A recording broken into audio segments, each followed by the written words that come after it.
Pernah nggak sih lu berpikir, kenapa dewasa itu minimal harus berusia 18 tahun? Kenapa bukan 16 atau 21 tahun? Apakah angka 18 ini sekadar aturan atau ada alasan penting di baliknya? Sebenarnya perbedaan usia dewasa di berbagai negara itu beda-beda. Contohnya, di Indonesia itu 18 tahun. Jepang dulunya 20 tahun, tapi sejak 2022 diturunkan jadi 18 tahun. Amerika Serikat juga 18 tahun. Timur Tengah kadang ada yang pakai patokan. Kalau katanya beranjak dewasa itu harus berusia 21 tahun. Usia dewasa dipengaruhi oleh budaya, hukum, dan kondisi sosial. Alasan psikologis dan biologis. Perkembangan otak, riset menunjukkan otak manusia, khususnya prefrontal cortex, bagian yang mengatur logika, keputusan, dan kontrol emosi, baru bisa matang itu sekitar usia 18 sampai 25 tahun. Pubertas dan perubahan tubuh. Usia remaja menuju 18 adalah masa transisi.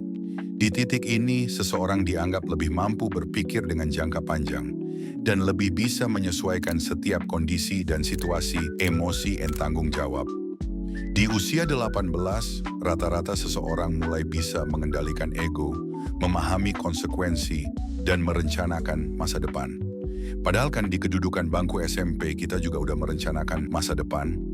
Lantas mengapa nggak disebut sudah dewasa? Pikiran sudah sedikit jernih dan pola pikir juga udah mulai naik. Mungkin di masa SMP kita udah punya cita-cita buat masa depan kita. Tapi itu hanya sekedar perencanaan doang. Karena usia masih di angka 12 sampai 15 tahun kita belum terlalu menyadari kalau dunia itu tidak bekerja seperti yang kita bayangkan. Tapi menjelang masa sekolah menengah, kita perlahan mulai sadar kalau arah hidup itu Tuhan yang nentuin, kita yang ngejalanin. Alasan hukum dan sosial. Secara hukum, usia 18 dijadikan standar karena dianggap cukup matang untuk tanggung jawab hukum.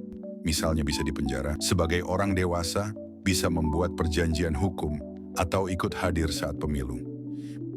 Misalnya pas pemilihan anggota Dewan, DPR, dan juga Capres-Cawapres.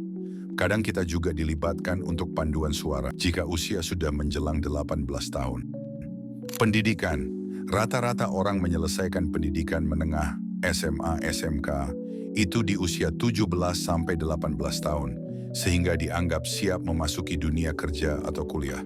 Kalau bahas soal kerja, sebenarnya anak yang berusia 10 tahun juga udah bisa kerja, ya kan? Apalagi di Indonesia ini, terkadang banyak anak-anak yang usia 8 sampai 12 tahun, itu terpaksa untuk bekerja demi menghidupkan ekonomi keluarga.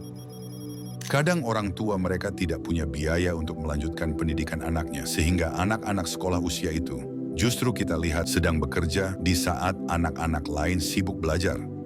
Bukan karena orang tuanya tega, tapi karena terpaksa. Di usia ini, banyak negara memberi hak-hak penting seperti menikah, memiliki KTP, SIM, bahkan ikut menentukan pemimpin lewat pemilu. Usia 18 dianggap adil, karena orang sudah cukup dewasa secara fisik dan mental, memberi kesempatan anak muda ikut serta dalam kehidupan politik dan sosial. Ada yang bilang usia 18 masih terlalu muda, karena banyak anak muda di usia ini belum stabil secara emosional atau finansial. Beberapa ahli psikologi menyarankan batas dewasa penuh sebenarnya mendekati 21 sampai 25 tahun. Jadi, batas 18 tahun bukan angka sakral, tapi kompromi antara biologi, psikologi, dan kebutuhan hukum. Jadi kenapa dewasa ditetapkan 18 tahun? Karena di usia ini manusia rata-rata sudah matang secara fisik, cukup stabil secara emosional, dan dianggap siap bertanggung jawab di mata hukum serta masyarakat. Tapi ingat, kedewasaan bukan hanya angka, melainkan sikap dan tanggung jawab yang kita jalani setiap hari. Kalau untuk lu sendiri, lu merasa sudah benar-benar dewasa itu di usia berapa?